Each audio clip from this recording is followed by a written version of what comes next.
Saat rumahku kebanjiran, aku minta tolong untuk tinggal sementara di rumah mertua. Hanya suamimu. Kau dan anak cacatmu itu haram memijakan di rumah ini, teriak mertuaku. 2 hari kemudian ku buat mulut kejamnya membisu. Sebelum kita mulai lebih lanjut, yuk, tekan tombol suka, serta tombol subscribe agar tidak ketinggalan kisah menarik lainnya. Dan jangan lupa absen asal kota Bapak Ibu di kolom komentar. Semoga rezeki kita semua dilancarkan, kesehatan kita diberkahi, dan keluarga kita selalu harmonis dalam lindungannya. Amin. Hidup di apartemen kecil pinggiran kota membuatku harus jadi ahli dalam seni, membuat suasana mewah dengan anggaran pas-pasan.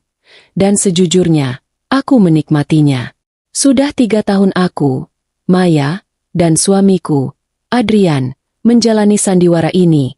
Sandiwara hidup sederhana yang kuciptakan sendiri. Adrian adalah pria paling tulus yang pernah ku kenal. Dia mencintaiku saat aku hanya bekerja paruh waktu sebagai administrasi, saat dompetku tipis, dan saat aku tidak punya apa-apa, setidaknya di mata dunia. Kami sangat bahagia, walau terkadang aku harus menahan tawa saat melihat Adrian panik menghitung receh di akhir bulan. Kalau saja dia tahu, tagihan apartemen kecil kami itu bahkan tidak sebanding dengan biaya makan siang tim legal pribadiku. Kesenangan kecil kami yang paling berharga adalah Nabil, putraku yang berusia 4 tahun. Nabil terlahir dengan kondisi fisik yang memerlukan penggunaan penyangga khusus di kakinya, sebuah kruk ringan yang membuatnya berjalan sedikit berbeda, tapi dia adalah anak paling riang dan cerdas yang pernah ada. Kami tidak pernah memandangnya sebagai kekurangan, melainkan sebagai keunikan yang membuat kami bertiga semakin kuat. Adrian sering bercanda. Nabil ini sudah seperti pangeran dari negeri dongeng. Dia punya alat bantu jalan eksklusif yang tidak dimiliki anak lain. Kelucuan ini selalu menghangatkan hatiku, mengingatkanku mengapa aku memilih pria ini, pria yang melihat emas, bukan debu. Namun, cinta tulus itu datang bersama konsekuensi, dan konsekuensi itu bernama Ibu Ratna, ibu mertuaku. Ibu Ratna tinggal di Bukit Asri, sebuah kompleks perumahan super elit yang, ironisnya, dikembangkan oleh salah satu perusahaan patungan milikku. Rumahnya adalah sebuah mansion kolonial modern yang selalu ia sebut istana. Baginya, hanya uang dan status yang berhak memijakan kaki di karpet persia ruang tamunya. Sejak awal, aku adalah aib, menantu miskin, yatim piatu, dan yang paling parah, melahirkan anak yang tidak sempurna di matanya. Setiap pertemuan adalah sesi interogasi tentang kenapa Adrian tidak kunjung mendapatkan kenaikan gaji yang layak, atau mengapa aku tidak memakaikan Nabil pakaian yang lebih pantas, agar tidak menarik perhatian negatif. Aku selalu menunduk, tersenyum, dan menerima semua cemooh itu, karena aku tahu, aku sedang menguji Adrian, dan dia selalu lulus dengan nilai sempurna. Sore itu, segalanya berubah. Hujan sudah turun tanpa henti sejak semalam, membuatku resah. Apartemen kami terletak di area yang dikenal rentan terhadap pergerakan tanah. Aku sedang menidurkan Nabil saat Adrian masuk. Wajahnya pucat. Dia tidak sempat bicara banyak. Suara gemuruh dahsyat dari luar, diikuti getaran keras, memecah keheningan. Lampu mati. Panik melanda. Kami tidak punya waktu untuk mengemasi apapun. Suara retakan dinding membuat Adrian berteriak, menarikku keluar. Syukurlah, Nabil sudah berada di gendongan Adrian. Kami berhasil keluar hanya dengan pakaian di badan, kruk kecil Nabil, dan tas kecil berisi dokumen penting yang selalu kusimpan terpisah. Hanya 5 menit setelah kami melarikan diri, bagian belakang apartemen kami ambruk ditelan longsoran lumpur. Kami kehilangan rumah. Udara dingin menusuk tulang. Lumpur menempel tebal di mana-mana.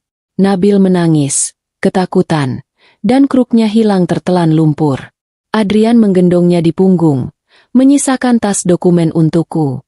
Kami berdiri di tepi jalan, sendirian, melihat sisa-sisa kehidupan kami hanyut bersama air bah. Kami benar-benar tidak punya tempat tujuan. Semua teman dan kerabat kami tinggal di area rawan bencana yang sama. Kita ke rumah ibu, ya. Adrian akhirnya memecah keheningan. Suaranya terdengar putus asa. Aku mengangguk, tanpa berkata-kata. Tentu saja, Hanya rumah Ibu Ratna yang berada di perbukitan aman yang bisa kami jangkau. Ini adalah langkah terakhir, dan aku tahu itu akan menjadi momen yang sangat buruk, tapi keselamatan Nabil adalah segalanya. Kami berjalan tertatih-tatih, menembus sisa-sisa genangan yang dingin, menahan malu, dan mengabaikan rasa perih di kaki. Setiap langkah terasa seperti memohon belas kasihan, sesuatu yang paling kubenci. Perjalanan ke Bukit Asri terasa seperti berjalan dari neraka ke surga yang beku. Begitu kami memasuki gerbang keamanan elit, jalanan langsung bersih, kering, dan rumah-rumah di sana berdiri megah dan kokoh, mengabaikan bencana di bawah. Kontrasnya begitu menyakitkan. Rumah Ibu Ratna adalah yang paling besar, dengan lampu sorot terang benderang yang menyorot tanaman hias mahal. Adrian menggedor pintu marmer besar itu dengan sisa-sisa tenaga, sambil terus memeluk Nabil. Pintu terbuka. Sosok Ibu Ratna berdiri di ambang pintu, mengenakan piyama sutra ungu yang mahal. Dia terlihat seperti baru terbangun dari tidur siang yang nyenyak. Wajahnya yang biasa keras kini diliputi kejutan dan segera berubah menjadi jijik saat melihat kami yang penuh lumpur. "Mau apa kalian datang malam-malam begini? Kotor sekali?" tanyanya. Suaranya dipenuhi nada menghina yang khas. Adrian menunduk. Suaranya tercekat. "Bu, tolong. Rumah kami longsor. Kami kehilangan segalanya. Kami hanya minta izin tinggal sementara sampai keadaan membaik." Nabil kedinginan. "Bu." Ekspresi Ibu Ratna tidak melunak. Dia justru menyipitkan mata, menatap ke arahku dan Nabil. Matanya seolah memindai setiap inci tubuh kami yang basah dan berlumpur. Dia mendengus, lalu menoleh ke Adrian. "Kamu, Adrian, kamu boleh masuk. Kamu anakku." Jeda yang ia ambil terasa panjang, mencekik. Aku tahu apa yang akan terjadi selanjutnya. Aku bisa merasakannya. Adrian menoleh ke arahku, penuh harap. Nabil yang kedinginan berusaha menyembunyikan wajahnya di bahu ayahnya. Lalu Ibu Ratna meledak. Suaranya menusuk, tajam, seperti pecahan kaca. "Tapi kau, menantu tak berguna, dan anakmu itu, anak cacatmu itu, kalian haram memijakan kaki di rumah ini." Kata itu, kata, haram. Kata, cacat. Kata itu menghantamku seperti godam, lebih keras daripada longsor yang meruntuhkan rumahku. Bukan hanya statusku yang dihina, tetapi Nabil, darah dagingnya sendiri. Dia menggunakan kondisi fisik Nabil sebagai senjata untuk menusuk hatiku.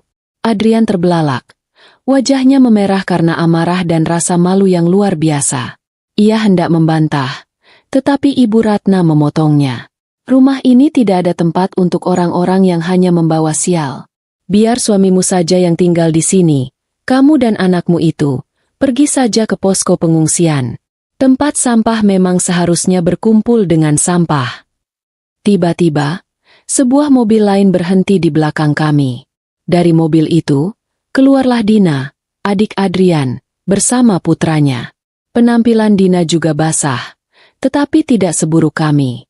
Wajah Ibu Ratna langsung berubah 180 derajat. Senyum lebar, penuh kasih sayang, langsung merekah di bibirnya. "Oh, Dina, ya ampun, nak, kamu juga kebanjiran? Ayo cepat masuk.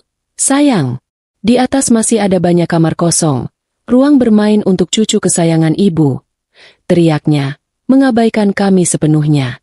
Pemandangan itu adalah pukulan terakhir. Melihat perlakuan kontras itu, melihat Nabil menggigil dan mendengarkan hinaan keji itu, sesuatu di dalam diriku patah, lalu mengeras. Rasa sakit dan malu itu tersingkir, digantikan oleh ketenangan yang mematikan. Aku menatap mata Adrian. Aku melihat kemarahan, tetapi juga kebingungan dan kekalahan. Dia ingin melawan, tapi itu adalah ibunya. Aku mengambil keputusan. Aku menarik tangan Adrian dengan lembut. "Kita pergi, Mas," bisikku. Suaraku tenang. Adrian menatapku. Matanya memohon maaf. Dia tahu ini adalah kegagalan terbesarnya sebagai seorang suami. Tanpa berkata apa-apa lagi, dia berbalik, memeluk Nabil erat, dan berjalan bersamaku menjauhi istana beku itu. Kami kembali ke kegelapan, ke lumpur, Kedingin. Ibu Ratna hanya memandang sinis dari balik pintu, tertawa puas. Tawa yang segera akan kuredam. Saat kami berjalan menjauh, aku menoleh ke belakang sekali lagi.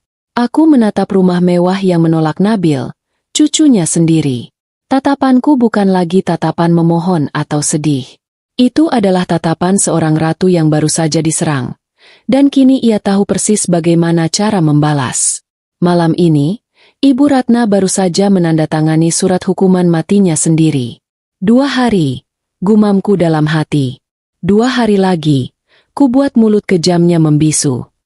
Namun, masalah terdekat kami bukan balas dendam, melainkan tempat tidur. Kami harus segera mencari tempat berteduh untuk Nabil.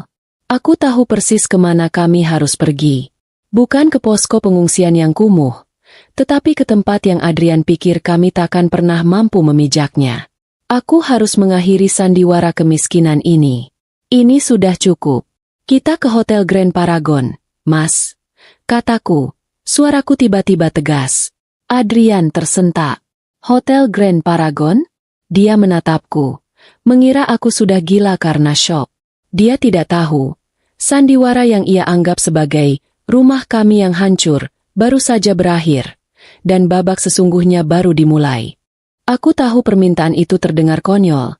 Atau mungkin malah sinting. Bagi Adrian yang baru saja diusir dari rumah ibunya.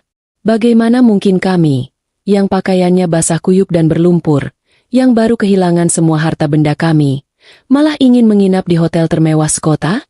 Kami berjalan perlahan, menembus sisa-sisa banjir di jalanan Bukit Asri yang kini sepi, mencari tempat Adrian memarkir mobil tua kami dulu.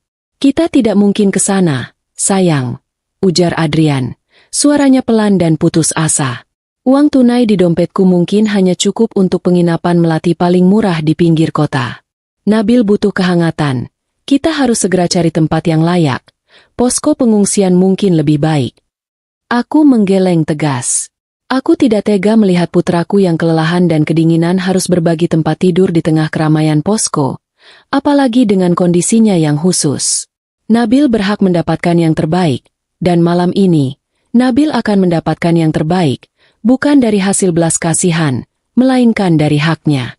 Aku menenangkan Adrian, memberinya pandangan penuh keyakinan yang biasanya berhasil meredakan kepanikannya.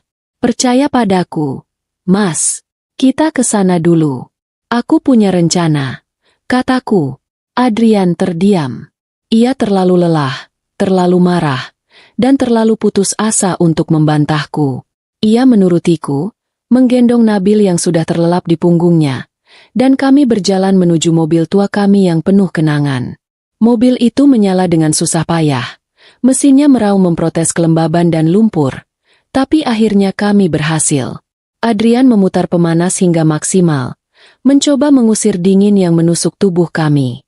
Sepanjang perjalanan, tidak ada percakapan, hanya keheningan yang dipenuhi amarah Adrian dan kesunyian yang disengaja dariku. Dalam keheningan itu, aku membiarkan pikiranku melayang jauh, menyusun setiap kepingan rencana yang sudah tertunda bertahun-tahun. Kakekku, mendiang pendiri Nusantara Property Group, selalu memintaku untuk hidup mandiri dan menemukan cinta sejati sebelum mengambil alih tahta. Dia melihat betapa banyak kerabat dan teman yang hanya mengincar hartaku setelah orang tuaku meninggal. Aku setuju. Aku menyembunyikan identitasku. Aku mendaftarkan sebagian besar asetku atas nama yayasan dan holding company yang tidak tercantum dalam silsilah keluarga. Dan aku menikmati 3 tahun hidup, normal, bersama Adrian. Aku berhasil menemukan ketulusan sejati. Sesuatu yang tidak bisa dibeli dengan miliaran uang. Namun, semua ketulusan itu kini ternodai oleh cemoohan keji Ibu Ratna. Kami tiba di depan The Grand Paragon Hotel. Kemegahannya terasa kontras luar biasa dengan mobil tua kami yang berlumpur. Lampu kristal lobi memancarkan cahaya keemasan yang membuat kami terlihat seperti pengemis yang tersesat. Seorang petugas berseragam rapi segera menghampiri. Tapi tatapannya tidak bisa menyembunyikan rasa heran dan menilai. Adrian menggenggam tanganku. Ia merasa sangat tidak nyaman, seperti tikus yang masuk ke sarang kucing. Kita salah tempat, Mei, bisiknya. Aku tidak menjawab. Aku keluar dari mobil, merapikan sedikit pakaianku yang lepek, dan berjalan lurus menuju meja resepsionis. Aku menggendong Nabil yang terbangun karena suara bising, dan aku memeluknya erat-erat, seolah melindunginya dari tatapan menghakimi Ibu Ratna yang seolah mengikuti kami. "Selamat malam, ada yang bisa saya bantu, Nyonya?" Sapa resepsionis muda itu dengan senyum yang dipaksakan. Matanya jelas-jelas menilai jilbabku yang basah dan kotor. "Aku mau kamar," jawabku singkat. "Tentu. Kami punya deluxe suite dengan pemandangan kota yang indah." "Aku mau presidential suite," potongku tanpa ragu. Wajah resepsionis itu membeku. Adrian, yang baru saja masuk ke lobi dan berdiri di belakangku, hampir menjerit. Dia menarik lenganku. Panik. "Sayang, apa yang kamu lakukan? Itu harganya puluhan juta per malam. Kita tidak punya uang sebanyak itu." Aku menoleh ke Adrian sebentar. Mataku penuh janji, sebelum kembali menatap resepsionis. "Apakah kamarnya tersedia?" "Untuk 1 minggu," tanyaku. Resepsionis itu menelan ludah. "Tentu saja tersedia. Kamar presidential suite jarang disewa." Dengan tangan gemetar, dia mulai menyebutkan total biayanya. Angka yang pastinya membuat Adrian semakin pucat pasi. Aku tahu ini saatnya. Aku membuka tas kecilku yang basah. Dari sana, aku mengeluarkan sebuah dompet kulit kecil yang tampak biasa saja, tetapi isinya sama sekali tidak biasa. Aku tidak mengeluarkan uang tunai. Aku mengeluarkan sebuah kartu berwarna hitam legam dengan ukiran perak minimalis. Kartu itu adalah kunci kekerajaanku, yang selama ini kusimpan baik-baik. Aku menyodorkan black card itu kepada resepsionis. "Tolong proses ini." Mata resepsionis itu membelalak saat melihatnya. Kartu itu bukan hanya kartu kredit biasa. Itu adalah lambang kekuasaan finansial mutlak. Senyum profesionalnya segera berubah menjadi ekspresi hormat yang sangat dalam. Ia buru-buru mengambil kartu itu dengan kedua tangan yang gemetar. Dalam sekejap, transaksi berhasil. Adrian mematung. Ia menatap kartu itu, lalu menatapku, seolah baru pertama kali bertemu denganku. Siapa aku sebenarnya? Dari mana aku mendapatkan kartu ini? Semua pertanyaan itu pasti memenuhi benaknya. Aku menerima kartu itu kembali, bersama kunci kamar. Seorang pelayan pribadi segera datang, siap membantu kami naik. Kami menolak, hanya membawa tas kecil kami. Kami diantar ke lantai paling atas. Presidential suite itu luar biasa. Luasnya melebihi seluruh apartemen kami.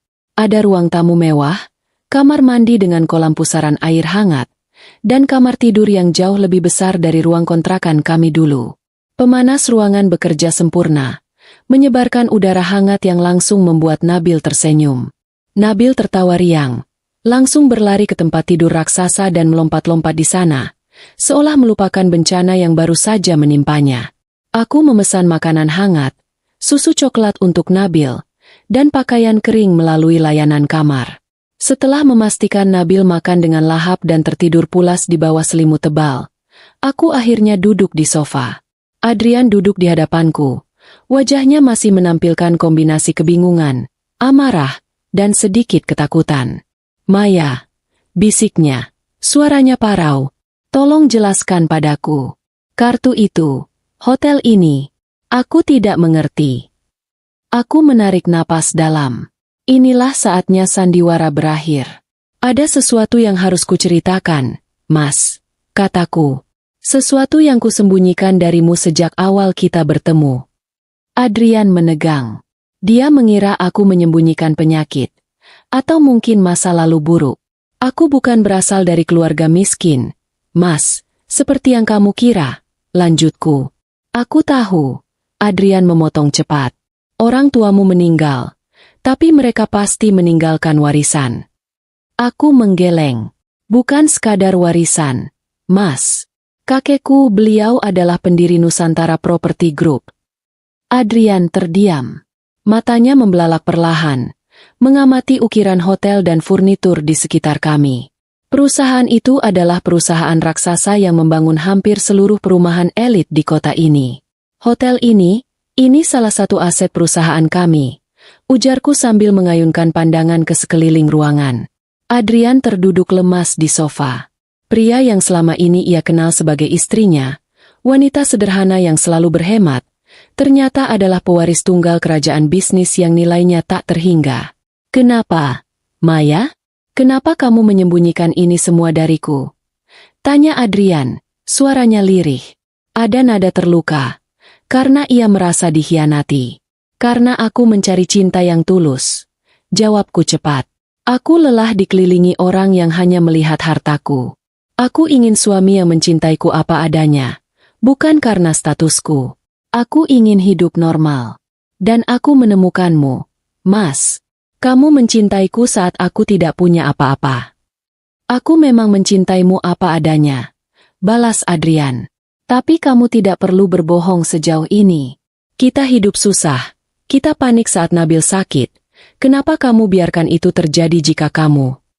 "Justru karena itulah aku mencintaimu, Mas," ujarku, meraih tangannya. "Karena di saat-saat tersulit, kamu tidak pernah mengeluh. Kamu tetap bekerja keras untuk kami. Kamu mencintaiku dan Nabil apa adanya. Kebahagiaan sederhana itu jauh lebih berharga daripada semua uang ini."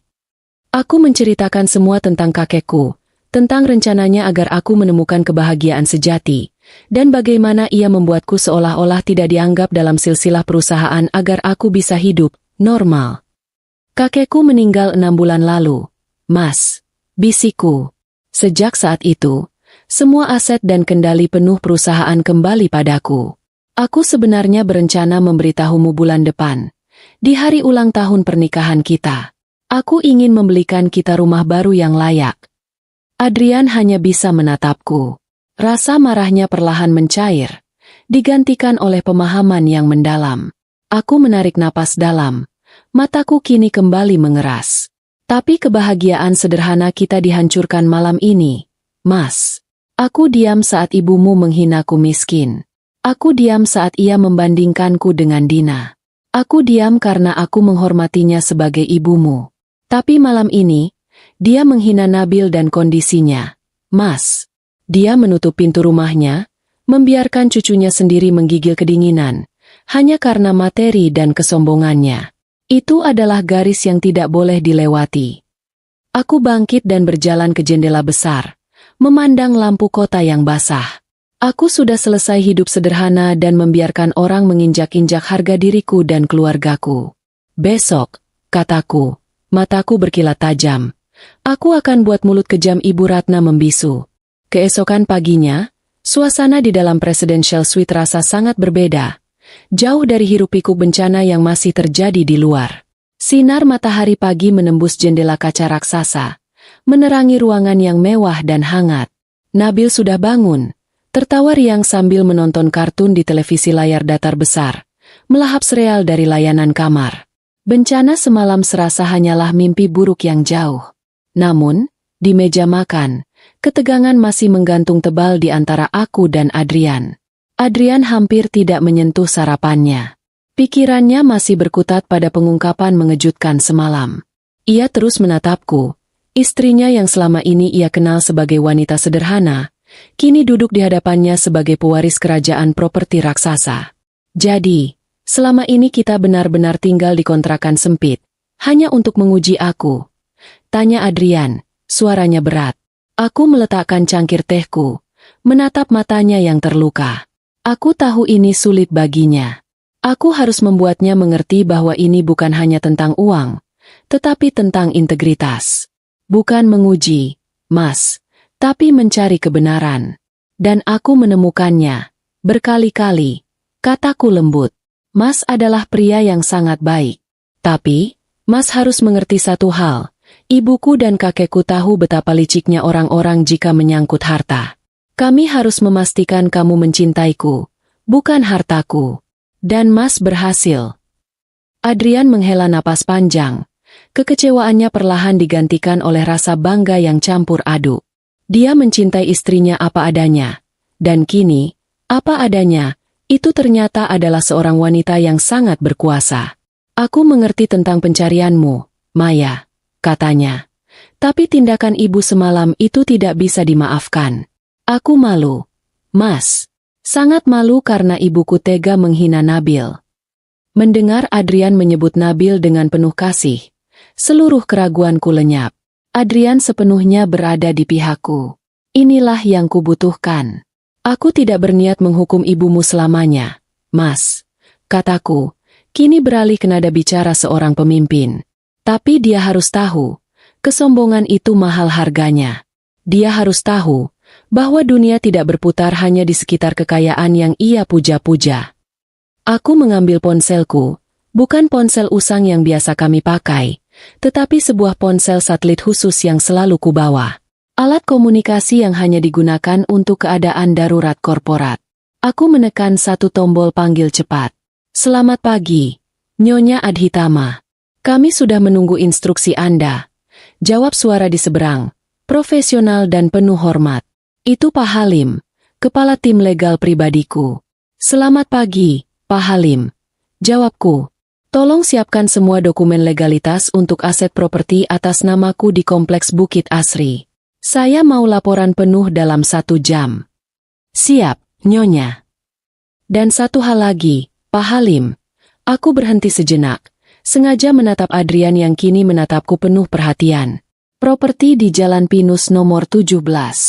Segera cek status kepemilikannya. Wajah Adrian langsung terkejut. Itu adalah alamat rumah Ibu Ratna. Pak Halim terdengar tenang di seberang sana. Data sudah terbuka, Nyonya. Rumah itu masih tercatat atas nama PT Gemilang Investama, dibeli lunas 10 tahun yang lalu oleh almarhum Tuan Besar Adhitama. PT Gemilang Investama adalah salah satu holding company di bawah Nusantara Property Group, perusahaan yang kumiliki. Statusnya, Pak Halim, tanyaku, terdaftar atas nama Nyonya Maya Adhitama. Seharusnya properti itu diserahkan sebagai hadiah pernikahan kepada Tuan Adrian, tetapi almarhum Tuan Besar menundanya atas permintaan Nyonya sendiri, jelas Pak Halim. Kenyataan itu menghantam Adrian lebih keras daripada longsor semalam. Jadi, selama ini Ibu Ratna, yang begitu sombong dan angkuh, ternyata tinggal di rumah mewah yang dibelikan oleh kakekku untuk kami? Rumah itu, yang menolak Nabil dengan kejam, adalah hak milik Nabil dan ayahnya. Adrian menggeleng, tidak percaya betapa butanya ia selama ini. Aku menatap Adrian, mataku memancarkan api dingin. Aku menundanya, Mas, karena aku tahu jika kita langsung tinggal di rumah mewah itu, ibumu akan berpikir aku mengincar hartamu. Aku ingin kita memulainya dari nol. Kini, nol itu sudah berlalu. Aku kembali berbicara kepada Pak Halim, suaraku sedingin es di puncak gunung. Pak Halim, saya mau rumah itu dikosongkan. Penghuni yang ada di sana sekarang adalah penghuni liar yang tidak punya hak tinggal, terutama setelah mereka mengusir pemilik aslinya tadi malam. Siapkan tim legal dan keamanan. Berikan surat peringatan hari ini juga. Beri mereka waktu 24 jam untuk berkemas. Ada sedikit jeda. Dikosongkan, Nyonya? Penghuninya adalah Ibu Ratna, kerabat Tuan Adrian. Tidak ada toleransi, Pak Halim, potongku tegas. Besok pagi, tepat jam 10, aku akan datang untuk melakukan inspeksi akhir. Rumah itu akan dialih fungsikan. Segera laksanakan. Baik, Nyonya. Akan segera kami laksanakan, jawab Pak Halim, menyadari keseriusan situasiku. Aku menutup telepon. Suasana di ruangan itu hening. Hanya suara Nabil yang menonton kartun yang terdengar.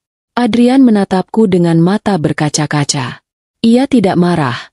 Ia terkejut, sekaligus bangga. Maya, kamu serius? Kamu akan mengusir ibuku sendiri? Tanyanya, hampir tak bersuara. Aku berlutut di depannya, memegang kedua tangannya yang dingin. Mas, aku tidak mengusir ibumu. Aku mengambil kembali apa yang menjadi hak milik kita. Mas, hak milik Nabil. Ibu Ratna harus belajar bahwa menghina orang, apalagi anak kecil yang tidak berdaya, ada konsekuensinya. Dia harus belajar bahwa kekayaan yang selalu dia sembah-sembah, ternyata dimiliki oleh orang yang paling ia benci dan hina. Adrian menatap mataku. Wanita yang lembut, yang ia cintai, masih ada di sana. Tetapi kini, wanita itu dilindungi oleh aura kekuasaan yang tak bisa ditembus. Dia mengangguk pelan, mengerti bahwa ini adalah keadilan yang harus ditegakkan. Jauh di Bukit Asri, Ibu Ratna dan Dina sedang menikmati teh hangat dan kudapan lezat di rumah besar yang seolah kebal bencana. Mereka sedang asyik menertawakan nasib kami, membayangkan betapa menderitanya kami di posko pengungsian. Mereka tidak tahu, di saat yang sama, tim legal yang rapi dan profesional sedang dalam perjalanan menuju pintu depan mereka, membawa surat yang akan menjungkir balikan seluruh dunia mereka dalam 24 jam ke depan. Tawa renyah Dina bercampur dengan tawa puas Ibu Ratna. Pasti mereka kedinginan, Bu. Syukurlah kita tidak menerima si anak cacat itu. Hanya bikin sial saja, ujar Dina. Ibu Ratna mengangguk setuju, menyesap tehnya dengan anggun. Bagus, biar mereka tahu diri. Miskin saja sombong, berani-beraninya mau mengotori rumahku. Lagi pula, Adrian pasti akan segera kembali ke sini sendiri, memohon maaf dan menceraikan perempuan itu. Mereka tidak tahu bahwa perempuan yang mereka hina itu sebentar lagi akan menjadi alasan mengapa mereka kehilangan segalanya. Aku menghabiskan sisa hari itu dengan memanjakan Nabil dan Adrian. Kami berendam air hangat, makan makanan enak, dan Nabil mendapat serangkaian mainan baru yang ia minta dengan mata berbinar-binar. Perubahan mendadak dari hidup serba pas-pasan ke kemewahan mutlak membuat Adrian kebingungan, tetapi melihat Nabil tertawa bahagia, semua rasa cemas dan kebingungannya menguap. Adrian adalah pria yang sederhana. Ia tidak butuh kemewahan, ia hanya butuh kedamaian untuk keluarganya.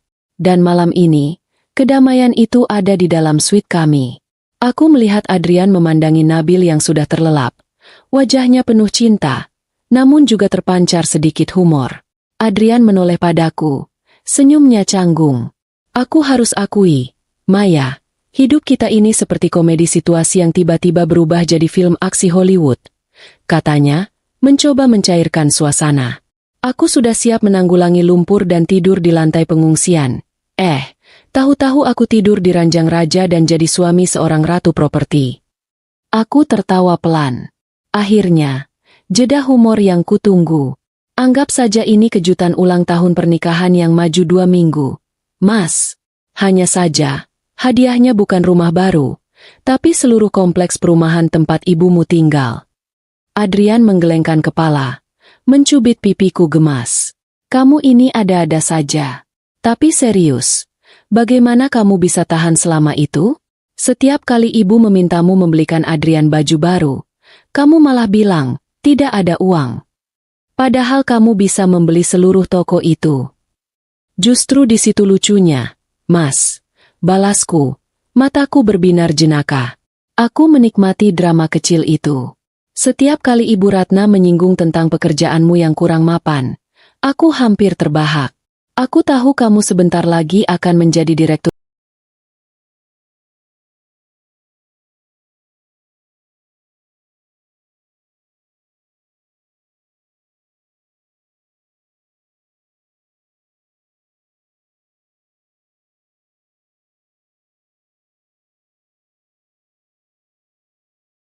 utama di salah satu perusahaanku.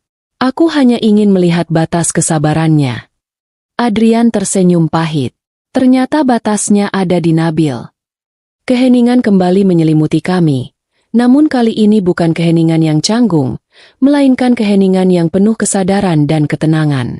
Adrian tahu, keputusan yang kuambil bukanlah tindakan balas dendam sesaat, melainkan penegakan harga diri yang sudah lama terpendam.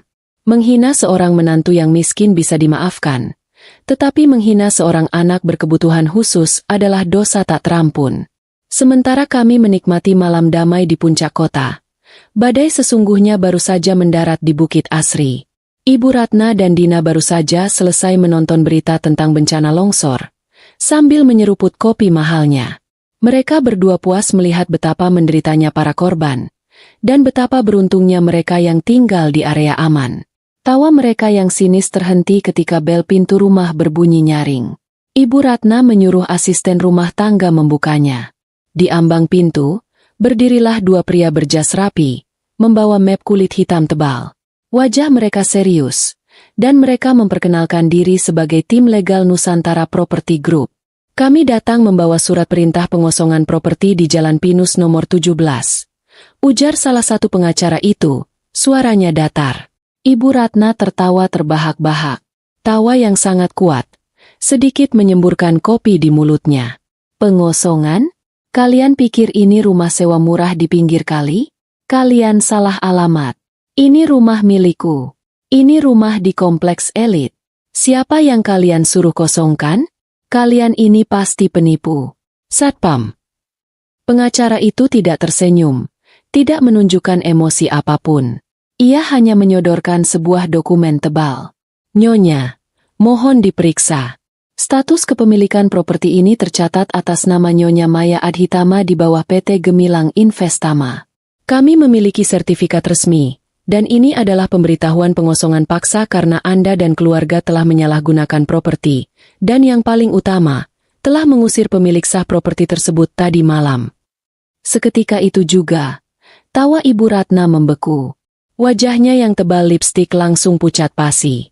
Dina, yang tadinya asyik memotret tas barunya, langsung tersentak. Maya, menantu gembel itu? Kalian gila, teriak Ibu Ratna. Suaranya nyaris pecah. Ia merebut dokumen itu dengan tangan gemetar. Dina membacanya. Nama perusahaan, stempel notaris, dan nama Maya Adhitama tertera jelas di sana. Dina terhuyung mundur. Bu, ini tidak mungkin. Nusantara Property Group itu perusahaan raksasa. Pengacara itu melanjutkan dengan suara monoton, memotong kepanikan mereka. Tenggat waktu pengosongan adalah besok pagi, pukul 10. Seluruh barang akan dikeluarkan secara paksa oleh tim keamanan. Kami mohon kerjasamanya. Dan pastikan tidak ada barang milik Nyonya Adhitama yang hilang. Ibu Ratna merasa dunianya runtuh. Dia tidak mengerti bagaimana menantu yang ia hina tadi malam, yang ia suruh tidur di posko pengungsian, yang ia sebut gembel dan pembawa sial, tiba-tiba menjadi pemilik sah dari rumah mewahnya. Otaknya mencoba mencari-cari penjelasan. Mungkinkah ini semua kebetulan? Mungkinkah Maya hanyalah pion dari seorang bos besar? Sambil menangis histeris, Ibu Ratna menendang kursi dan merobek surat perintah itu. Tidak, ini tidak adil. Aku ibu dari Adrian. Kau tidak bisa melakukan ini. Pengacara itu tetap tenang, mengeluarkan salinan cadangan dari mapnya, dan meletakkannya di meja. Silahkan telepon polisi, Nyonya. Semua sudah sesuai prosedur hukum. Kami tunggu besok pagi. Mereka membungkuk hormat, bukan pada Ibu Ratna, tetapi pada rumah itu, dan kemudian pergi. Ibu Ratna segera menelepon Adrian, menangis sesenggukan, mencoba memainkan kartu ibu yang tersakiti. Adrian, nak, cepat pulang. Ibumu dianiaya. Ada orang jahat mau mengusir kita dari rumah. Adrian, yang baru saja menerima telepon dariku tentang perkembangan situasi, menjawab dengan suara yang sangat tenang. Ketenangan yang menakutkan bagi Ibu Ratna. Aku tahu, Bu. Mereka datang atas perintahku. Jeda di seberang telepon. Ibu Ratna tidak percaya. Apa? Apa maksudmu? Adrian, kamu membela istrimu yang gila itu. Adrian menarik napas panjang. Amarahnya semalam kini berubah menjadi kekecewaan yang mendalam. Maya bukan orang gila, Bu. Dia pemilik sah rumah itu. Kakek Maya membelikannya untuk kami. Dan yang paling penting, tadi malam ibu sudah melangkah terlalu jauh. Ibu menghina Nabil, Bu. Ibu menyebutnya anak cacat dan haram menginjakan kaki di rumah itu. Suara Adrian mengeras. Rumah itu, yang ibu agung-agungkan, ternyata adalah hak milik anak yang ibu hina. Sekarang ibu harus tahu konsekuensinya. Ibu Ratna berteriak histeris, memohon, mengancam, meratap, tetapi Adrian dengan tegas menutup teleponnya, membiarkan Ibu Ratna menghadapi kenyataan pahit itu sendirian. Mulut kejam yang selalu menghina kini dipaksa terdiam, terisi oleh ketakutan dan penyesalan yang terlambat. Waktu mereka habis. Kepanikan hebat melanda rumah di Jalan Pinus nomor 17. Ibu Ratna dan Dina kini menyadari bahwa ini bukanlah gertakan, apalagi penipuan. Teriakan dan sumpah serapah Ibu Ratna kepada Adrian tidak membuahkan hasil, hanya menancapkan paku terakhir pada peti mati harga dirinya. Adrian tidak membela ibunya, ia justru membenarkan tindakan istrinya. Pria yang ia anggap bodoh dan patuh kini telah menjadi musuh terbesarnya. "Kita harus bagaimana, Bu?" teriak Dina. Rambutnya acak-acakan. "Semua orang di grup arisan tahu rumah ini milik kita. Kalau kita diusir, kita mau taruh muka di mana? Kita akan jadi bahan tertawaan sebukit asri."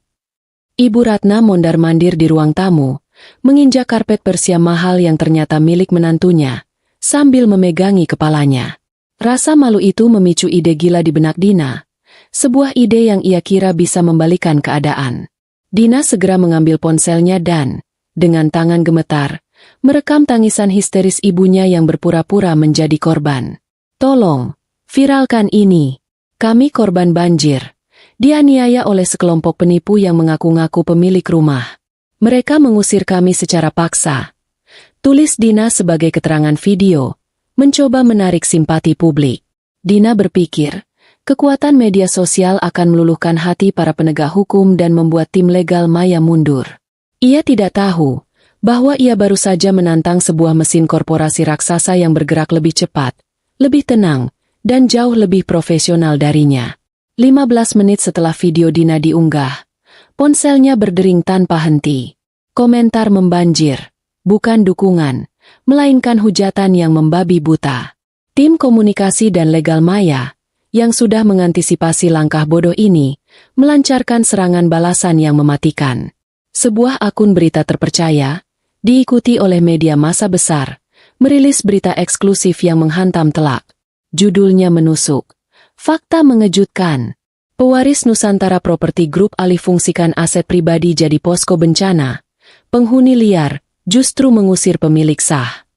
Berita itu tidak menyebut nama Ibu Ratna atau Dina, tetapi menjelaskan secara rinci, rumah di Jalan Pinus 17 adalah milik Nyonya Maya Adhitama. Ironisnya, penghuni rumah itu, kerabat suaminya, telah menolak memberikan tumpangan kepada pemilik sah dan anaknya yang berkebutuhan khusus saat tertimpa bencana. Tim legal Maya menegaskan bahwa mereka memberi tenggat waktu 24 jam sebelum properti dialihfungsikan untuk kepentingan kemanusiaan. Seketika itu juga, dunia Maya berbalik arah. Komentar di video Dina berubah menjadi caci maki massal. Tidak tahu malu. Sudah numpang gratis bertahun-tahun, malah mengusir pemilik aslinya. Wajahnya sudah tua, tapi hatinya lebih busuk dari sampah longsor. Pantas diusir. Itu karma. Dina membaca komentar-komentar itu, wajahnya pucat pasi. Air matanya kini tulus karena ketakutan dan rasa malu yang luar biasa. Ia segera menghapus videonya, tetapi sudah terlambat. Wajahnya, dan wajah Ibu Ratna, kini sudah menyebar luas sebagai simbol kesombongan dan ketidakbermoralan di tengah musibah. Sementara itu, di The Grand Paragon Hotel, kami bersiap. Adrian mengenakan kemeja baru yang rapi. Nabil tersenyum ceria dengan pakaian hangat barunya. Aku mengenakan setelan blazer berwarna krem yang elegan. Jilbabku tertata sempurna. Dan aura kewibawaan yang selama ini kusembunyikan kini terpancar jelas. Aku telah berubah total menjadi Maya Adhitama, penguasa yang siap mengambil kembali tahtanya. Adrian menatapku. Matanya memancarkan kebanggaan yang belum pernah kulihat sebelumnya. "Kamu hebat, Maya. Kamu melakukan ini dengan sangat tenang." "Ketenangan adalah senjata terbaik, Mas," jawabku, sambil memakaikan kruk ringan khusus di kaki Nabil. "Amukan hanya membuat kita terlihat lemah. Kita tidak datang untuk balas dendam. Kita datang untuk menegakkan keadilan dan memberi pelajaran." Aku kemudian menelepon Pak Halim. "Pak Halim, pastikan 5 truk logistik sudah siap. Dan pastikan tim relawan sudah siaga di lokasi. Saya ingin dapur umum sudah bisa beroperasi 1 jam setelah kami tiba." "Siap, Nyonya," jawab Pak Halim. Tepat pukul 9.45 pagi, kami meninggalkan Presidential Suite. Adrian menggendong Nabil di lengannya. Kami turun ke lobi dengan penuh martabat, menaiki mobil sedan hitam mewah yang telah disiapkan timku, siap menuju arena pertarungan terakhir. Kita tidak ke sana untuk mengusir mereka, Mas, bisikku, saat mobil melaju membelah jalanan kota. Kita ke sana untuk memberi mereka pelajaran tentang kemanusiaan. Pelajaran yang jauh lebih berharga daripada sekadar kehilangan rumah. Ibu Ratna dan Dina di Jalan Pinus nomor 17 tidak tidur semalaman. Mereka duduk di ruang tamu, di tengah tumpukan koper yang mereka kumpulkan panik, menunggu jarum jam menunjuk angka 10. Mereka terlihat kacau, rambut acak-acakan, wajah bengkak karena menangis. Mereka tidak punya tempat tujuan, mereka benar-benar tidak punya siapa-siapa lagi, dan mereka tahu, rasa malu ini akan mengikuti mereka kemanapun mereka pergi.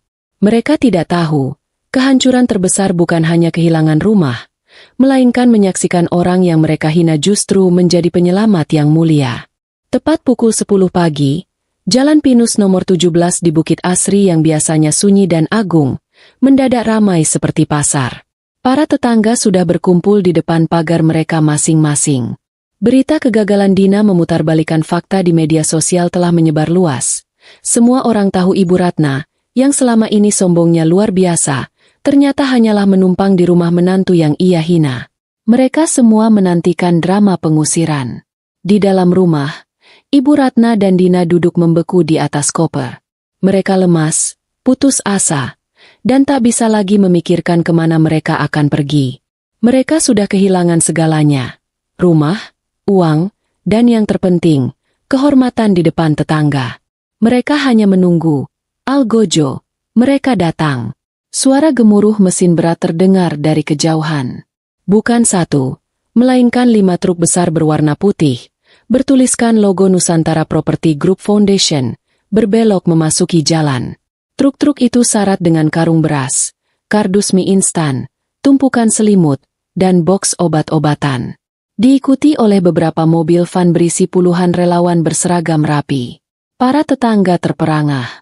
Mereka menyangka akan ada polisi, bukan iring-iringan bantuan kemanusiaan sebesar ini. Terakhir, sebuah sedan hitam mengkilap meluncur mulus, berhenti tepat di depan gerbang rumah nomor 17. Seorang pria berjas rapi, yang mereka kenali sebagai Pak Halim, segera keluar dari kursi depan. Ia berjalan sigap dan membuka pintu belakang. Perlahan, sepasang sepatu hak tinggi yang elegan menapak di aspal. Sosok wanita itu turun.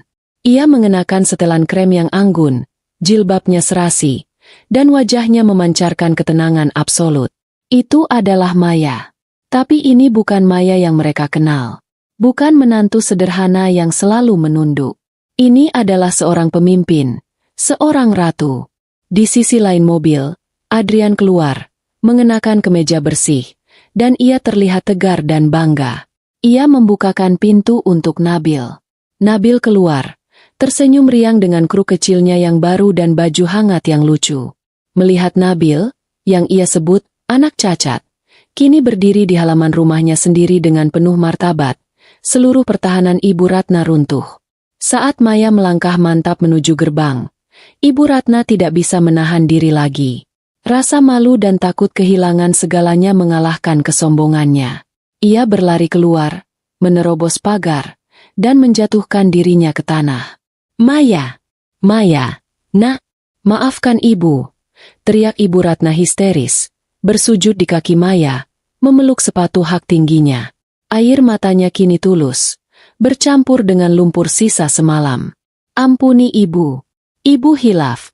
Ibu tidak tahu! Jangan usir kami, nak!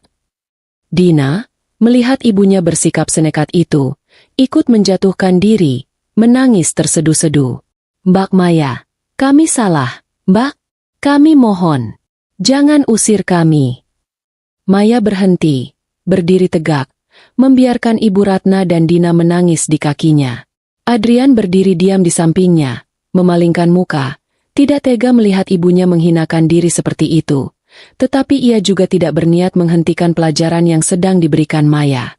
Ibu, panggil Maya. Suaranya tenang, jelas, dan cukup keras untuk didengar oleh semua tetangga yang menonton. Ibu Ratna mengangkat wajahnya, penuh harap. 2 malam yang lalu, lanjut Maya, matanya menatap lurus ke mata Ibu Ratna. Saat anakku menggigil kedinginan, aku berdiri di tempat ibu berdiri sekarang. Dan aku mendengar ibu berteriak bahwa rumah ini haram dipijak oleh anak cacat, ibu sendiri. Ibu Ratna menggeleng cepat. Air matanya membasahi pipinya. Ibu hilaf. Nak, ibu emosi. Maya tersenyum tipis. Senyum yang lebih dingin dari es. Ternyata ibu benar, katanya. Rumah ini memang terlalu sempit. Semua orang bingung. Rumah ini, ujar Maya, sambil memandang bangunan mewah di belakangnya. Terlalu sempit untuk menampung kebencian dan kesombongan ibu. Kalimat itu menghantam Ibu Ratna lebih keras daripada tamparan. Maya kemudian menegakkan tubuhnya. Ia tidak membuang waktu lagi untuk drama pribadi. Ia berbalik, menghadap kerumunan tetangga dan para relawan yang kini sudah siaga. Selamat pagi, bapak-bapak, ibu-ibu. Sapa Maya dengan suara lantang dan berwibawa. Perkenalkan, saya Maya Adhitama, pemilik sah dari properti ini. Terdengar gumaman kaget. Saya tahu kita semua sedang tertimpa musibah. Banyak dari kita yang kehilangan tempat tinggal dan kekurangan makanan. Oleh karena itu, Maya mengangkat tangannya. Mulai hari ini, detik ini juga, saya dan Nusantara Property Group Foundation memutuskan untuk mengalihfungsikan rumah ini. Maya tersenyum, menunjuk ke truk-truk logistik di belakangnya. Rumah ini, resmi saya buka sebagai pusat rehabilitasi dan shelter bencana khusus anak berkebutuhan khusus serta dapur umum untuk semua warga yang membutuhkan. Keheningan sejenak, lalu tepuk tangan meriah meledak. Para tetangga bersorak gembira, berterima kasih. Di tengah sorak-sorai itu, Ibu Ratna dan Dina masih terduduk di tanah. Mereka terabaikan. Mereka dilupakan. Mereka menjadi tontonan paling memalukan dalam hidup mereka. Maya telah mengambil segalanya dari mereka tanpa perlu berteriak. Hanya dengan satu pengumuman mulia. Pak Halim, segera mulai bekerja. Prioritaskan penerimaan anak-anak berkebutuhan khusus yang menjadi korban bencana. Pastikan Nabil yang akan pertama kali memijakan kaki di dalamnya. Adrian tersenyum, menggendong Nabil, dan berjalan di samping Maya menuju rumah yang sekarang sudah menjadi milik publik. Mereka melangkah, melewati Ibu Ratna dan Dina yang membeku dalam kehancuran, masuk ke dalam rumah mereka sendiri sebagai sang raja dan ratu yang baru saja merebut kembali tahta dan harga diri. Dalam hitungan jam, rumah mewah di Jalan Pinus nomor 17 berubah total, menjauh dari citra angkuh yang selama ini melekat padanya. Halaman depan, yang tadinya hanya dihiasi rumput Jepang terawat, kini dipenuhi tenda-tenda darurat dan kompor-kompor besar. Aroma bawang tumis dan nasi yang dimasak dalam jumlah besar mulai tercium, menggantikan aroma wangi bunga impor yang biasa dinikmati Ibu Ratna. Ruang tamu, tempat Ibu Ratna biasa memamerkan perabotan impornya, kini penuh dengan tumpukan kardus mie instan, selimut, dan obat-obatan. Para relawan sibuk bergerak, memilah bantuan, dan mengubah kemewahan menjadi kepraktisan. Nabil, bersama Adrian, menjadi orang pertama yang secara resmi menghuni rumah itu. Nabil tertawa riang, berjingkrak-jingkrak dengan kruknya, seolah merayakan kembalinya ke tempat yang seharusnya. Ia segera bermain dengan beberapa anak korban bencana yang juga memiliki kondisi khusus, mengisi rumah itu dengan tawa dan harapan. Sementara itu, di teras, Ibu Ratna dan Dina masih terduduk di samping koper mereka, terabaikan sepenuhnya. Tidak ada relawan yang menghampiri, tidak ada tetangga yang menyapa. Mereka menjadi patung yang tak terlihat di tengah kesibukan yang mulia. Setiap pujian yang dilontarkan para korban bencana kepada Nyonya Maya yang mulia, terdengar seperti cambuk di telinga Ibu Ratna. Rasa malu, amarah, dan pengkhianatan bercampur menjadi satu adonan pahit. "Bu, ayo kita pergi dari sini," bisik Dina. Air mata tak berhenti mengalir. "Aku tidak tahan. Kita akan jadi pelayan di rumah kita sendiri." "Pergi kemana, bodoh?" balas Ibu Ratna. Suaranya parau karena putus asa. "Rumahmu hancur. Rumah ini sudah direbut. Kita tidak punya uang.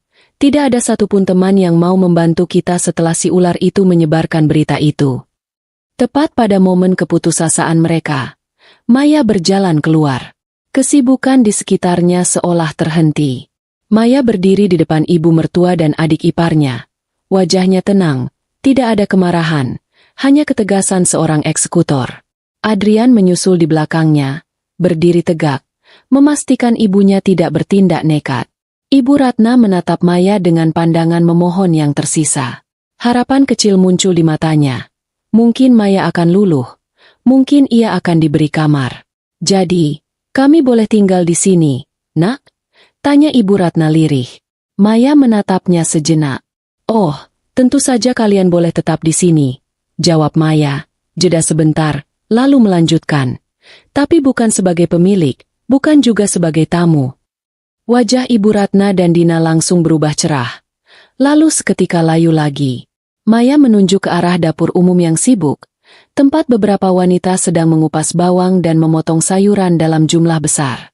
Kalian lihat mereka?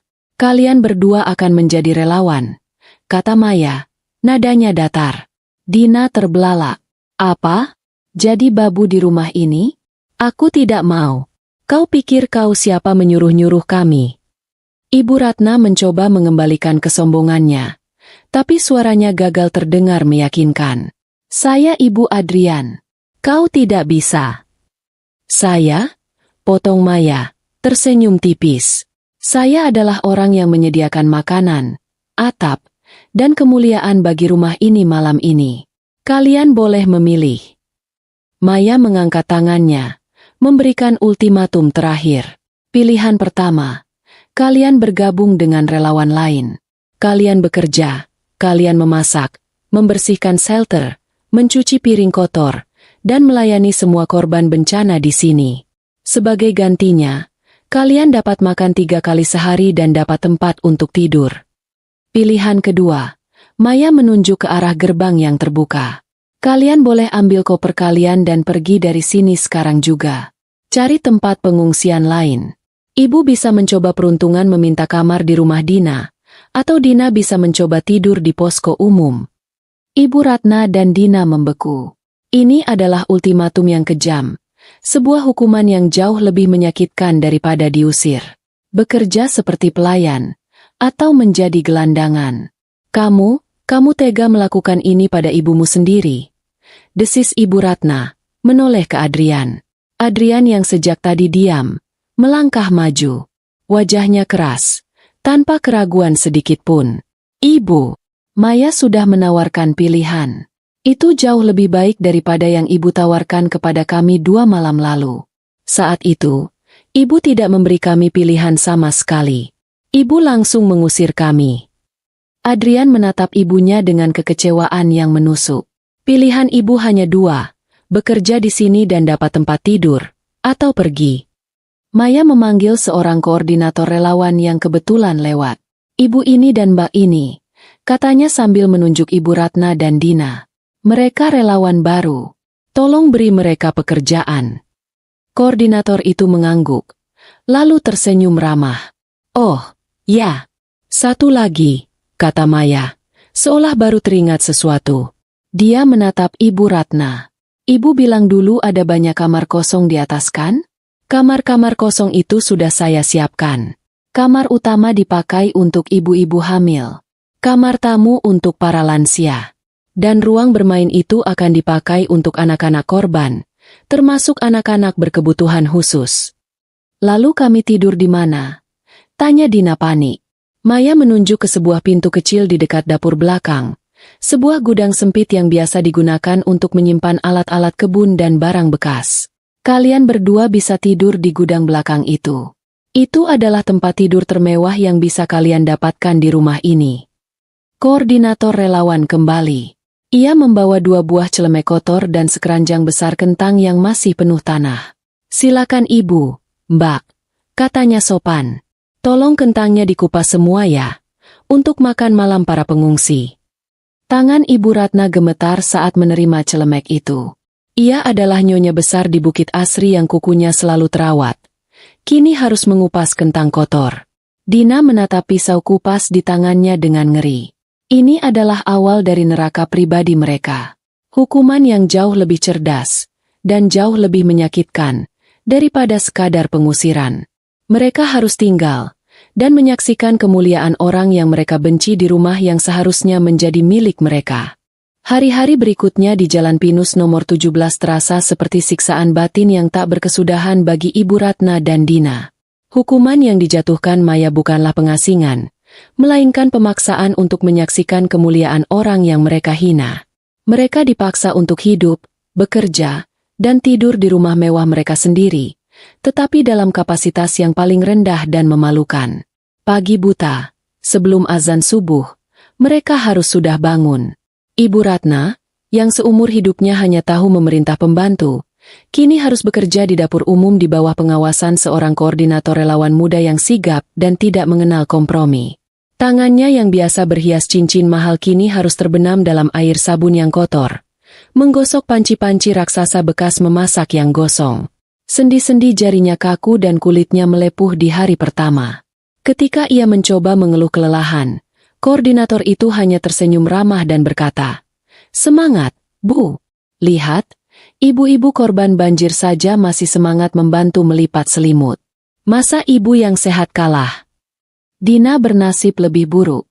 Ia ditugaskan di bagian kebersihan, yang mencakup mengepel lantai ruang tamu yang kini becek karena lalu lalang para relawan dan korban, hingga membersihkan toilet-toilet darurat di halaman belakang.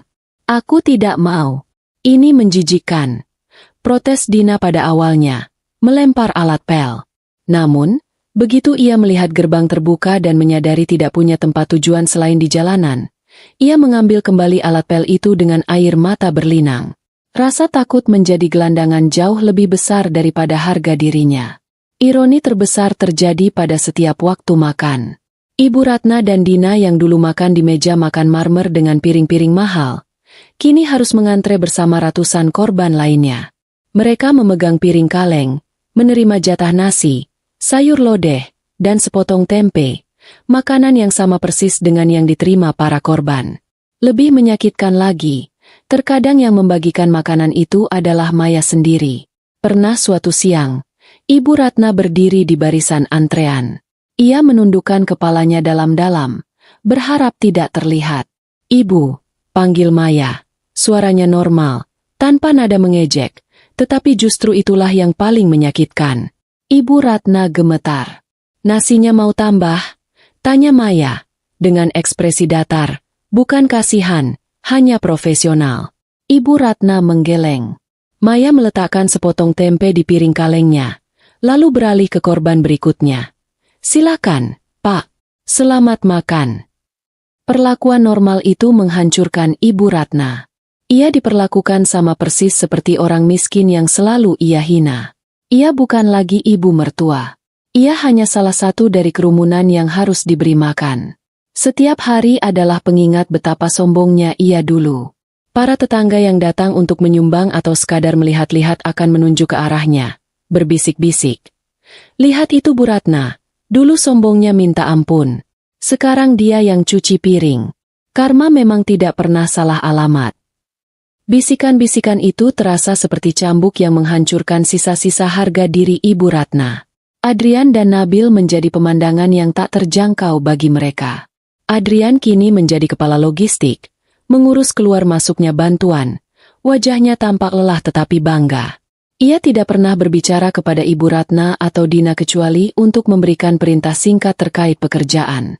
Tidak ada lagi panggilan, "Nak," dari Ibu Ratna. Tidak ada lagi candaan manja dari Dina. Mereka terputus. Sementara itu, Nabil menjadi bintang di pusat rehabilitasi. Dengan kruknya, ia berkeliling, bermain, dan tertawa riang bersama anak-anak korban lain. Ruang bermain di lantai atas, yang dulu disiapkan Ibu Ratna hanya untuk cucu dari Dina, kini dipenuhi tawa anak-anak. Nabil membuktikan bahwa ia bukanlah anak cacat, pembawa sial, melainkan sumber sukacita dan berkat di rumah itu. Suatu sore, Ibu Ratna sedang beristirahat di gudang sempit yang kini menjadi tempat tidurnya. Tangannya sakit, punggungnya pegal. Ia menangis diam-diam, menyesali kesombongannya. Ia mendengar tawa renyah dari luar. Ia mengintip dari celah pintu. Di taman, di bawah sinar matahari sore, Maya sedang duduk, sementara Adrian mendorong ayunan itu pelan. Nabil tertawa bahagia di pangkuan ibunya. Mereka tampak seperti keluarga yang sempurna, kaya raya, berkuasa, dan berhati mulia. Ibu Ratna sadar, ia telah membuang berlian demi segenggam debu. Ia telah mengusir kebahagiaan sejati putranya. Dan sekarang, ia menjalani karmanya. Hidup di rumahnya sendiri, sebagai orang asing, menyaksikan kebahagiaan mereka dari kejauhan, sebagai seorang pelayan yang hina. 1 minggu yang terasa seperti 1 tahun akhirnya berlalu. Air bah sudah surut sepenuhnya, dan para korban bencana mulai kembali ke rumah mereka masing-masing untuk memulai pembersihan. Kesibukan di pusat rehabilitasi pun mulai berkurang drastis. Tetapi satu hal yang pasti, pelajaran pahit yang diterima Ibu Ratna dan Dina belum selesai. Mereka masih harus membersihkan sisa-sisa lumpur dan mengatur ulang logistik. Sementara Maya tetap mengawasi dari jauh. Pagi itu, Maya mengumpulkan semua relawan untuk mengucapkan terima kasih. Ia memberikan penghargaan dan bonus besar kepada setiap relawan, termasuk koordinator muda yang telah membimbing Ibu Ratna dan Dina. Setelah semua relawan pergi, Maya memanggil Ibu Ratna dan Dina ke ruang tamu. Koper mereka, yang tadinya mereka duduki di hari pertama, sudah diletakkan di dekat pintu. Wajah Ibu Ratna dan Dina tampak kusam, lelah, dan penuh ketakutan akan nasib apa lagi yang menunggu mereka. Banjir sudah surut, kata Maya, nadanya tetap tenang, tetapi penuh otoritas. Rumah kalian di area rawan bencana sudah tidak layak ditinggali lagi. Rumah ini pun tugasnya sudah selesai. Ibu Ratna dan Dina mengangkat kepala. Jantung mereka berdebar kencang. Dijual? Bisik Dina.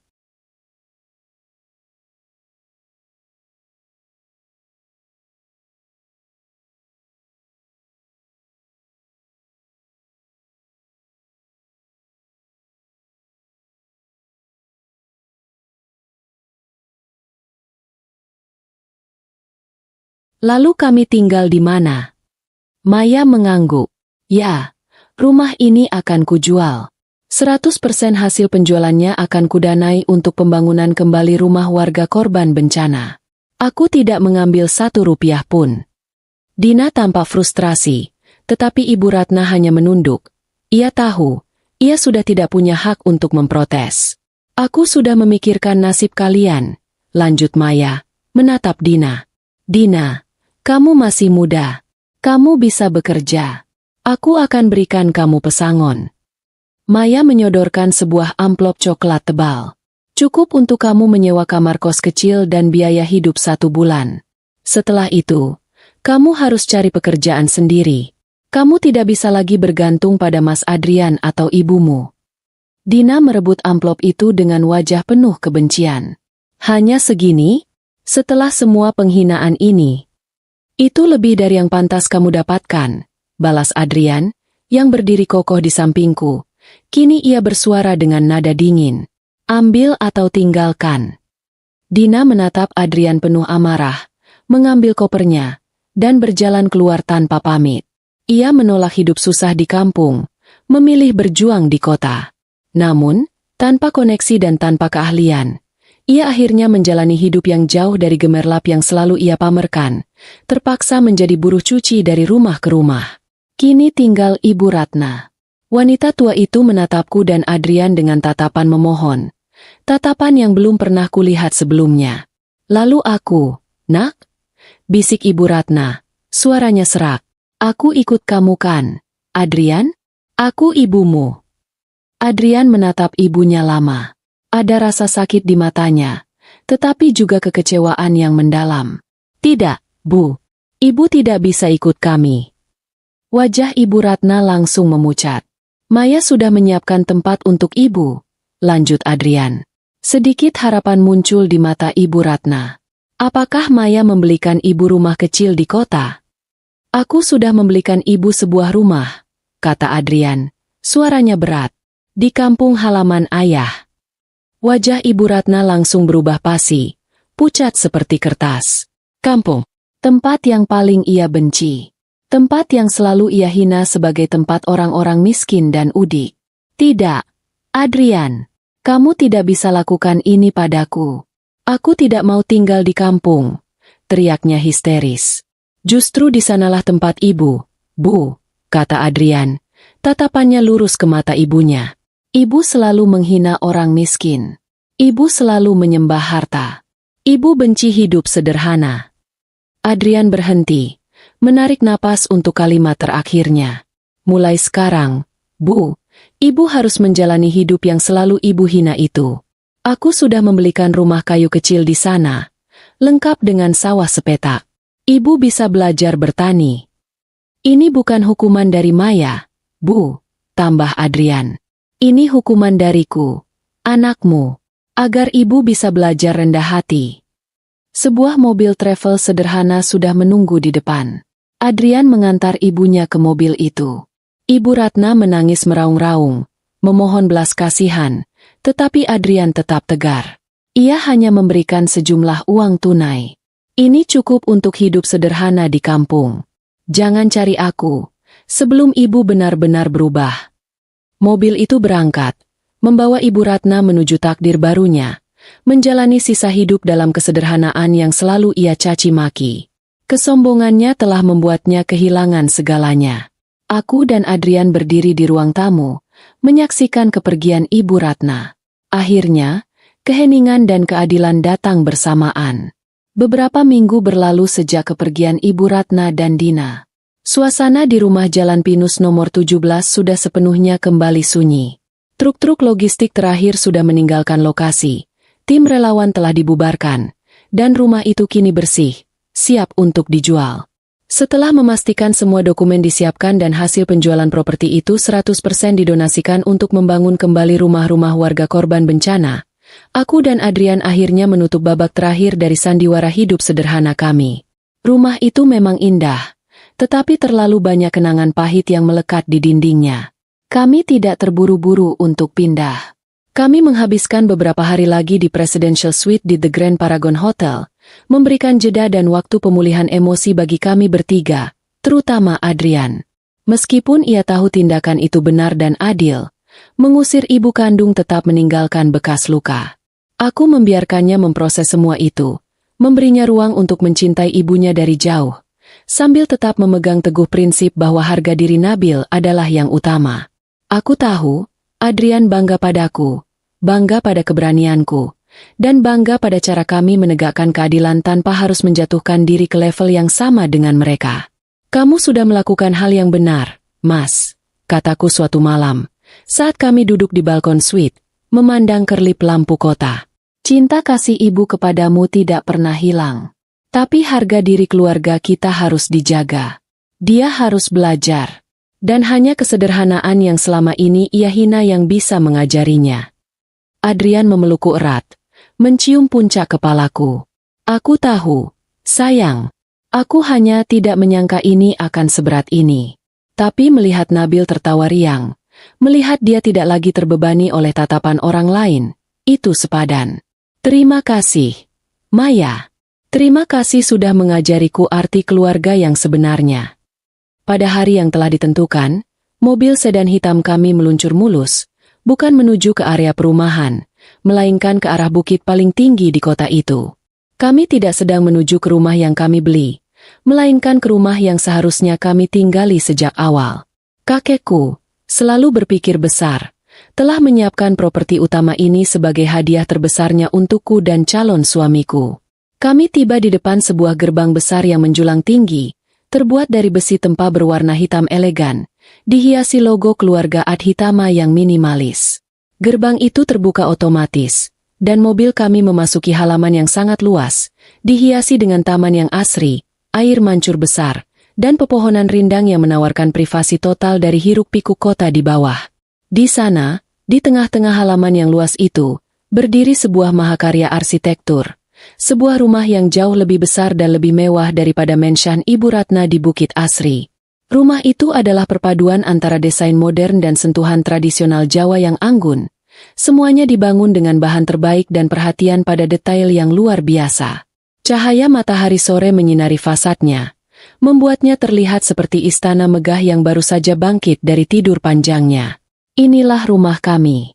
Rumah yang seharusnya menjadi tempat Nabil tumbuh. Selamat datang di rumah kita, Mas. bisikku pada Adrian. Mataku berkaca-kaca. Bukan karena kemewahannya, tetapi karena perjalanan panjang dan berliku yang harus kami lalui untuk sampai ke sana. Adrian terdiam, tidak bisa berkata-kata. Ia hanya bisa menatap takjub. Ia turun dari mobil, menggendong Nabil, dan membiarkan Nabil berlarian di halaman rumput yang luas, sementara aku mengikutinya. Ini terlalu mewah, Maya, kata Adrian. Suaranya dipenuhi rasa tak percaya. Aku tidak pernah membayangkan. Aku tersenyum. Inilah yang kakek siapkan untuk kita, Mas. Dia bilang, setelah semua pengorbanan dan sandiwara itu, aku berhak memiliki tempat yang paling damai dan indah di kota ini. Sebuah tempat yang tidak akan ada lagi suara-suara sumbang yang bisa mencap Nabil atau aku. Sebuah tempat yang hanya diisi oleh cinta. Kami berjalan masuk. Interior rumah itu terasa hangat, elegan, dan menenangkan. Desainnya dirancang khusus oleh arsitek ternama di Asia, dengan mempertimbangkan setiap detail untuk kenyamanan keluarga. Ruangan yang paling membuatku terharu adalah ruang bermain Nabil. Ruangan itu didesain khusus, dilengkapi dengan lantai empuk, pegangan di dinding, dan peralatan terapi ringan terbaik, yang akan membantu kondisi Nabil tanpa membuatnya merasa berbeda. Ruangan itu disinari cahaya alami yang membuatku merasakan kasih sayang kakekku yang tak pernah pudar. Kakek tahu Nabil akan lahir, ya? Tanya Adrian. Matanya dipenuhi air mata haru saat melihat ruangan itu. Dia tahu segalanya. Jawabku, memeluknya dari belakang. Dia selalu bilang, anak yang spesial akan diberikan kepada orang tua yang hatinya paling kuat. Dan kita berdua adalah orang tua yang paling kuat, Mas.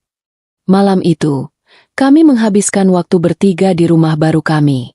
Kami tidak makan makanan formal. Kami hanya memesan pizza dan makan di lantai ruang tamu sambil tertawa dan bermain dengan Nabil. Rasa lelah, rasa sakit hati, dan semua drama yang kami hadapi dalam beberapa minggu terakhir seolah terhapuskan oleh kehangatan dan kebahagiaan sederhana di antara kami bertiga.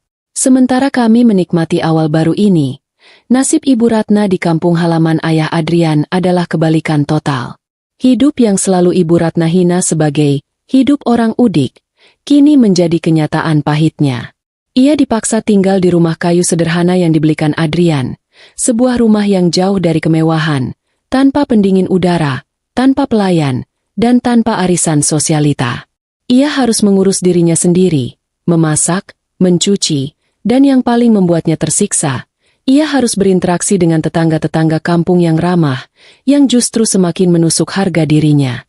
Para tetangga itu, yang berpakaian sederhana, selalu tersenyum tulus dan membantu. Mereka menganggap Ibu Ratna adalah pendatang kota, yang harus diajari cara bertani.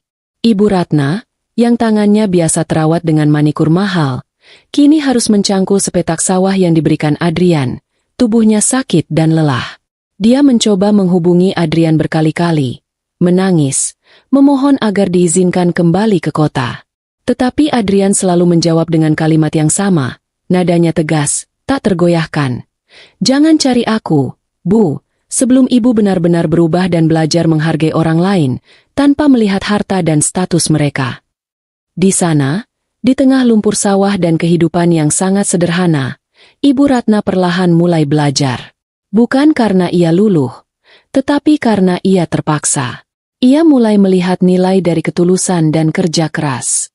Ia mulai menyadari betapa munafiknya ia selama ini, menyembah harta yang bahkan bukan miliknya sendiri. Penyesalan itu datang, bukan karena kehilangan rumah, tetapi karena kehilangan putranya dan cucunya, Nabil, yang ia hina habis-habisan. Setiap malam, sebelum tidur di kasur sederhana, Ibu Ratna akan memandangi foto Adrian, Maya, dan Nabil yang ia bawa. Ia akan memandangi Nabil, cucunya yang riang, dan kata, cacat, yang dulu ia ucapkan kini terasa seperti racun yang menghancurkan dirinya sendiri. Ia tahu, untuk kembali diterima, ia harus menanggalkan kesombongannya.